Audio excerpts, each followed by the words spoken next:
వి cardiac multi speciality hospital Kothapeta. Star శ్రేణి limited లో సభ్యత్వం పొందండి. మీకు చేసుకునే పొదుపుపై అత్యధిక వడ్డీ పొందండి. మీ గోల్డ్ పై అత్యధిక విలువలో. కశ్యప్ ఆయుర్వేద హాస్పిటల్, పంచకర్మ మరియు వెల్నెస్ సెంటర్, పెమ్మసాని థియేటర్ ఎదురు, కొత్తపేట, తెనాలి. Cell number 9398985397. గుంటూరులో జరిగిన రోడ్డు ప్రమాదంలో తెనాలి పినపాడుకు చెందిన పెరుగు అమర్బాబుకు బ్రెయిన్ డెడ్ అయింది. రమేష్ బాబు హాస్పిటల్లో చికిత్స పొందుతూ అమర్బాబు మృతి చెందాడు. కుమారును కోల్పోయిన తల్లి కోటేశ్వరమ్మను వైద్యులు కౌన్సిలింగ్ చేసి అవయవదానానికి అంగీకరింపజేశారు. దీంతో 6గురికి పునర్జన్మ ప్రసాదించారు. 2 కిడ్నీలు, గుండె, కాలేయం, 2 కళ్ళు దానం చేశారు. తల్లి సాహసోపేతమైన నిర్ణయానికి రాష్ట్ర పౌర సరఫరాల శాఖ మంత్రి నాదెళ్ల మనోహర్ స్వయంగా పినపాడులో వారి ఇంటికి వెళ్ళి అమర్బాబు చిత్రపటానికి నివాళులర్పించారు. అవయవ దానానికి ముందుకొచ్చిన కుటుంబ సభ్యులను అభినందించారు. ఇంజనీరింగ్ విద్యార్థి అమర్బాబు మృతి చెందటం అత్యంత విషాదకరం అన్నారు. అవయవదాన నిర్ణయం సమాజానికి ఆదర్శంగా నిలుస్తుందన్నారు. అమర్బాబు అందరి హృదయాల్లో సజీవంగా నిలిచిపోతారని మంత్రి నాదెళ్ల మనోహర్ పేర్కొన్నారు. వెళ్ళిన తర్వాత ఆదివారం మధ్యాహ్నం అందరినీ నిర్ణయం అడిగాను. ఏం చేద్దాం ఇట్లా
పినపాడులో దురదృష్టకరమైన రోడ్ యాక్సిడెంట్లో పెరుగు అమర్బాబు యాక్సిడెంట్లో ప్రాణాలు కోల్పోయాడు.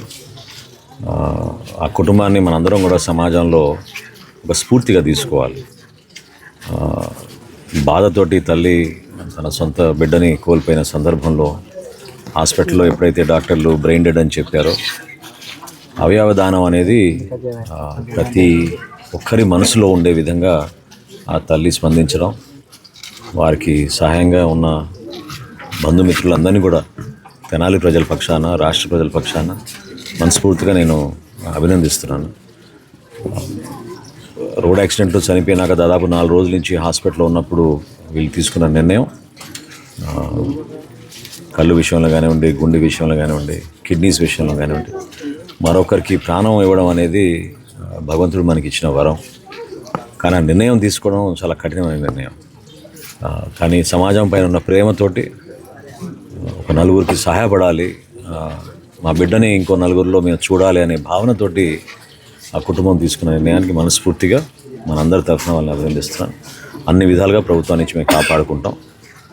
పాపం ఆమె కూలి పని చేసుకుంటూ బ్రతుకుతున్న తల్లి, చిన్న వయసులోనే భర్తను కోల్పోయిన ఆ బిడ్డను ఆ విధంగా కష్టపడి ఆమె చదివించింది.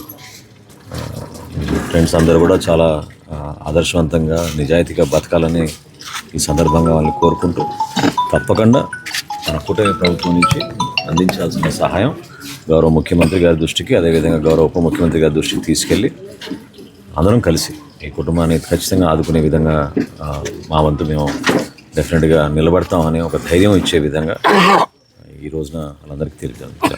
Thank you.